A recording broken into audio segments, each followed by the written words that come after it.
காஞ்சிபுரத்தில் முருகன் பட்டு கூட்டுறவு சங்க புதிய கட்டிடம் அடிக்கல் நாட்டு விழா அமைச்சர்கள் காந்தி பங்கேற்பு.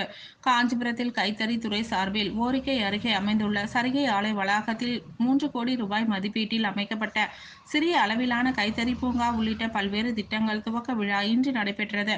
மேலும் அண்ணா பட்டு கூட்டுறவு சங்கப்புற அமைப்பு பணிக்காக ரூபாய் 3 கோடி மதிப்பீட்டில் பணி மற்றும் முருகன் பட்டு கூட்டுறவு சங்க புதிய கட்டிடம் ரூபாய் 65 லட்சம் மதிப்பீட்டில் பணிகள் அடிக்கல் நாட்டு விழா நடைபெற்றது. இவ்விழா கைத்தறி மற்றும் துணிநூல் துறை அமைச்சர் ஆர் காந்தி மற்றும் குறு சிறு தொழில் நிறுவனங்கள் துறை அமைச்சர் தாமு அன்பரசன் ஆகியோர் கலந்து கொண்டு 3 கோடி ரூபாய் மதிப்பீட்டில் அமைக்கப்பட்ட சிறிய அளவிலான கைத்தறி பூங்கா மற்றும் பல்வேறு திட்டங்களை தொடக்கி வைத்தனர். பின்னர் செய்தியாளர்களை சந்தித்த அமைச்சர்கள், தமிழ்நாட்டில் பருவமழை பெய்த பொழுது காஞ்சிபுரம், சென்னை, திருவள்ளூர் ஆகிய மாவட்டங்கள் மட்டுமில்லாமல் தென் மாவட்டங்கள் மழை வெள்ளத்தால் எவ்வளவு பாதிப்பு ஏற்பட்டது, மத்திய அரசு எவ்வளவு நிதி கொடுத்தார்கள் என மோடியிடம் கேள்வி கேட்கிறீர்களா என கேள்வி எழுப்பினர். இதில் காஞ்சிபுரம் மாவட்ட ஆட்சியர் கலைச்செல்வி, பாராளுமன்ற உறுப்பினர் செல்வம், முருகன் பட்டு கூட்டுறவு சங்க தலைவர் முத்துசெல்வம், மாநகராட்சி மேயர் மகாலட்சுமி யுவராஜ், துணை மேயர் குமரகுருநாதன் உள்ளிட்ட பலர் கலந்து கொண்டனர். விழாவில் கலந்து கொண்ட பட்டு கூட்டுறவு சங்க அரசு அதிகாரிகளுக்கு முருகன் பட்டு கூட்டுறவு சங்க தலைவர் முத்துசெல்வம் கதர் ஆடைகளை அணிவித்து கௌரவித்தார்.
அந்த மாதிரி ரொம்ப ரசித்து வாசிக்கிறேன். அதனால தான் 18 வருஷம் பெருந்தன்மை வயதில் வாசிச்சிடலாம், எல்லாத்தையும் ஒதுக்கி வச்சுருக்கேன்.